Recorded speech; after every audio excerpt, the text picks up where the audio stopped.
the Niners haven't won jack yet, but they do have a juggernaut, and they might set the record for most Pro Bowlers in the season. Record is 12, 1973 Dolphins, and the Ravens did it. I forget which year the Ravens did it. But now the Niners have 10 players who currently lead their positions in the NFC in Pro Bowl voting, which means they could have more than 10 Pro Bowlers. If they get 13, that's the record. So, Coach, I'm quizzing you. How many of the 10 leaders can you name? Right now? Yeah. Off top. Start with the Trent Williams, Brandon Ayuk, Kyle Juszczyk. Brandon Ayuk, Ayuk no? is not leading in the nope, not Ayuk. But you're right. Okay. So Trent Williams, Kyle Juszczyk, Christian McCaffrey, not Debo. Brock Purdy. One more offensive player.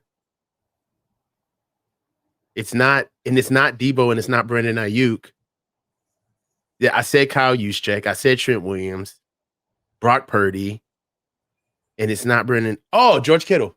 Right, there you go. That's 5 on offense. Yeah. On defense, we're going Fred Warner. Yeah. Nick Bosa. Yeah. Eric Armstead. No, Eric Armstead? No. He might make it, but he's not a leading vote getter at this time. Okay, a leading vote getter would be one more on defense. Nick Bosa, Fred Warner. And one more on defense. Javon Hargraves? Yes. So that leaves 2 more, and they're on special teams. Mitch Wisnowski. Yes. And Taylor Haber? Tabor Pepper. Okay. Yeah, the long snapper. That's right. I think he just got it because of like personality. But I agree. He's the worst personality on this roster. He's got a lot of personality. I think that helps him snap the ball a long way. 10 leading vote getters. So those. I like that. That was fun. Make it. Last year they had 7, I believe. 6. Excuse me. They had 6 last year. They have 10 at least this year. Who else do you think has a chance to make it as like a non-leading vote getter? Debo Samuel and Brandon Ayuk. Definitely. That would tie the record. I would think Eric Armstead is still in there. I would think Charvarius Ward has depending on Charvarius Ward. You know who else that's not getting no love? Deommodore Lenoir, man. Yep. And Greenlaw. Yeah. And Jake Brindle. I think Jake Brindle's getting consideration as well, which is wild. But yes.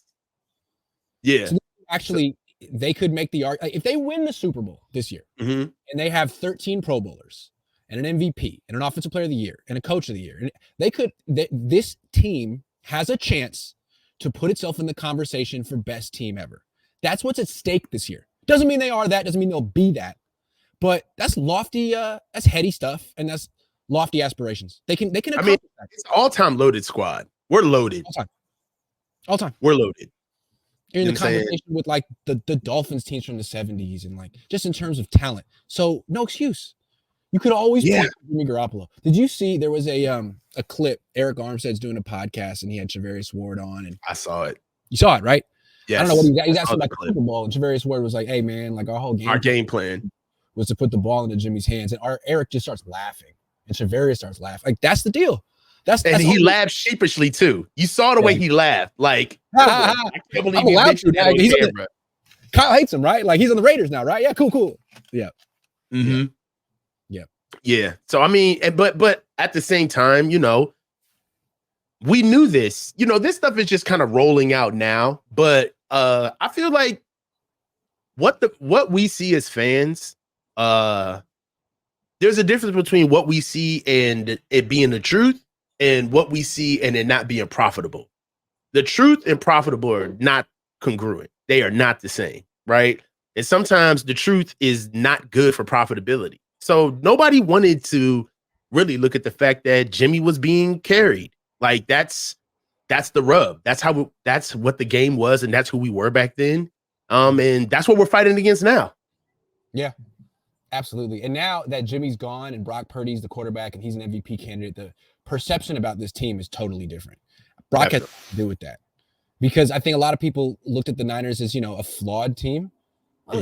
That was the Jimmy Garoppolo effect. Now you have, I don't know how good Brock Purdy is, but he's certainly playing at an MVP level. and it changes the perception of the entire team. Now everyone's great. You know, Javon Hart is a leading vote getter. Tabor is the leading vote getter at his position. That's great. Tabor Pepper. Basically, I did this topic just so we could talk at length about Tabor Pepper. I mean, Tabor Pepper has. First of all, let's just have a Tabor Pepper session right now. Let's do it. Number one, Tabor Pepper's digital footprint is goated. Okay, his social media presence is not only funny, but it's poignant. It's a breath of fresh air. He doesn't post that much, okay, but when he does post, he never misses. He always finds a way to not only be funny, be poignant with what's actually happening right now. So he always has good timing, okay? Yeah. And on top of it is we all forget the fact that he makes like tons of money because he's the snapper. He's a long snapper. So he also does kind of bring forth like this commonality. You know who Tabor Pepper is? Tabor Pepper has the effect on the fans that George Kittle wishes he did.